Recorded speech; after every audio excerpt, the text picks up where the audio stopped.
Hello everyone, अस्सलाम वालेकुम। I am Atiq Faiz और आप देख रहे हैं मेरा YouTube channel. Dear viewers, today our topic is world trade organisation. In this video we will cover all the aspects and background of the world trade organisation. So please remain with me. चलते हैं हमारे topic की तरफ। Now we will discuss the introduction of world trade organisation. It was introduced in 1 जनवरी 1995। ये 1 जनवरी 1995 में establish हुई। It deals with the rules of trade and tariffs. जैसा कि हमें नाम से ही शो हो रहा है, हमें पता चल रहा है कि ये जो ऑर्गेनाइजेशन है ये सिर्फ और सिर्फ ट्रेड और टैरिफ्स यानी टैक्सेस जो होते हैं उनसे रिलेटेड जो होता है, जो हमारी गुड्स होती हैं जो हम ट्रेड के ज़रिए अपनी जो अशिया बैरून मुल्क भिजवाते हैं या अपने मुल्क में ले आते हैं, उनके ऊपर जो टैक्सेस लगते हैं उनसे रिलेटेड और जो तिजारत का जो एक सिलसिला है उसको मेंटेन करने के लिए ये एक इंटरनेशनल ऑर्गेनाइजेशन बनाई गई है जो 1 जनवरी 1995 में इंट्रोड्यूस कराई गई। There are 164 members. इसके 164 मेंबर्स हैं जो इसके पार्टिसिपेंट्स हैं। Its founder is Peter Sutherland. इसका जो फाउंडर है, जिसने इसको ईजाद किया, जिसने इसको बनाया, उसका नाम पीटर सुदरलैंड है। उसने ही इसकी बुनियाद रखी। उसके ही जहन में ये ख्याल आया कि दुनिया को ट्रेड के जो मसाइल हैं, जो इश्यूज हैं, उनको हल करने के लिए एक ऐसा प्लेटफॉर्म बनाया जाए जहां पे तमाम जो दुनिया के कंट्रीज हैं वो इकट्ठे हो जाएं और जो ट्रेड से रिलेटेड इश्यूज हैं, जो प्रॉब्लम्स हैं, उनको क्लियर किया जाए और एक इंटरनेशनल जो है कानून से रिलेटेड एक चार्टर बनाया जाए। तो ये पीटर सुदरलैंड था जिसने ये वर्ल्ड ट्रेड ऑर्गेनाइजेशन का जो है एक प्लान दिया और यही इसका फाउंडर है। Its headquarter is in Geneva.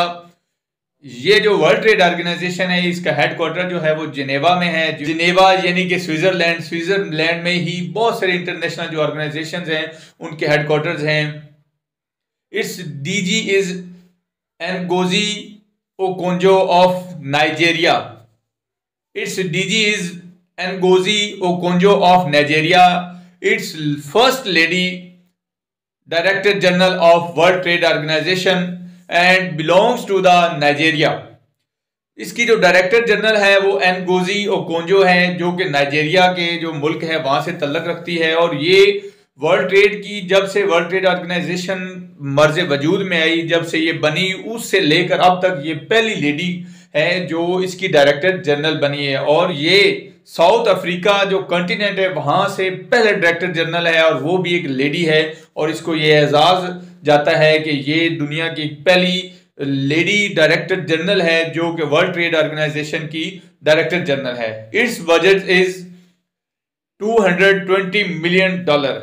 Now we will discuss the purposes of world trade organisation.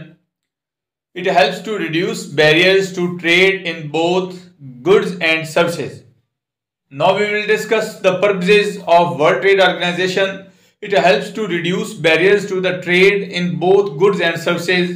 इसका जो वर्ल्ड ट्रेड ऑर्गेनाइजेशन का सबसे बड़ा मकसद सिर्फ और सिर्फ ये है कि ये जो ट्रेड से रिलेटेड कोई भी इश्यूज हों, कोई भी हदबंदियां हों और जो अशिया की दरामदात या बरामदात, उनके आने जाने पर जो टैक्सेस होते हैं उनसे रिलेटेड ये जो मसाइल होते हैं उनको ये कम करती है। Create jobs and improve people's life. इसका जो दूसरे नंबर पे मकसद वो ये है कि लोग जो हैं जो इससे रिलेटेड हैं उनको जॉब्स फराहम की जाएं, उनको कारोबार बिजनेसेस जो हैं, कारोबार जो बिजनेसेस हैं वो फराहम किए जाएं ताकि लोगों की जो लाइफ है वो सेटल हो सके, वो इम्प्रूव हो सके और खुशहाली आ सके।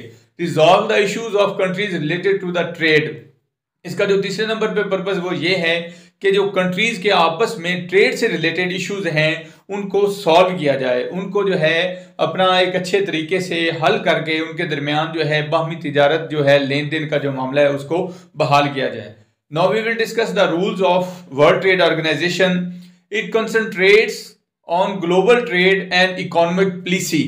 इसका जो सबसे पहला रूल वो ये है, जो ये काम करती है जिस कायदे के तहत, वो ये है कि ये दुनिया का जो एक ट्रेड का सिस्टम है, जो इकॉनमी की पॉलिसीज़ हैं उनके ऊपर ध्यान रखना, उन पर जो है गहरी नज़र रखना और उसके जो है मेयार को बरकरार रखना है। Trade with each others equally, इसका जो दूसरे नंबर पे रूल है वो ये है कि जो तिजारत से रिलेटेड तमाम तर लोग हैं उनको एक ऐसा प्लेटफॉर्म दिया जाए जहां पे वो सब इक्वली स्टैंड हो सके और इक्वली एक दूसरे के साथ ट्रेड कर सकें।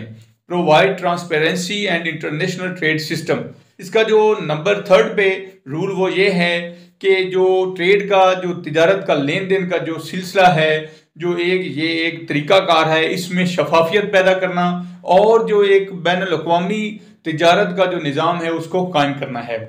यानी ये जो निज़ाम तिजारत है ये पूरी दुनिया का, इसके अंदर एक शफाफियत पैदा करना ताकि इश्यूज़ ना पैदा हों, प्रॉब्लम्स ना हों, किसी भी कंट्री को किसी दूसरी कंट्री के साथ कोई इश्यूज़ ना पैदा हो सके, इसलिए उसमें शफाफियत का जो है वो रूल्स पैदा करने हैं। Provide facilities and relaxation to the poor countries, इसका जो सबसे लास्ट पे जो रूल है वो ये है कि जो पुअर कंट्रीज हैं उनको इस ट्रेड के सिस्टम में रिलैक्सेशन देना, फैसिलिटीज़ देना ताकि वो दूसरे ममालिक जो रिच कंट्रीज हैं उनसे उनकी निस्बत जो है रिलैक्सेशन दी जाए ताकि वो भी ग्रो कर सकें और एक लेवल पे आके खड़ा होकर दूसरे लोगों के साथ तिजारत कर सकें।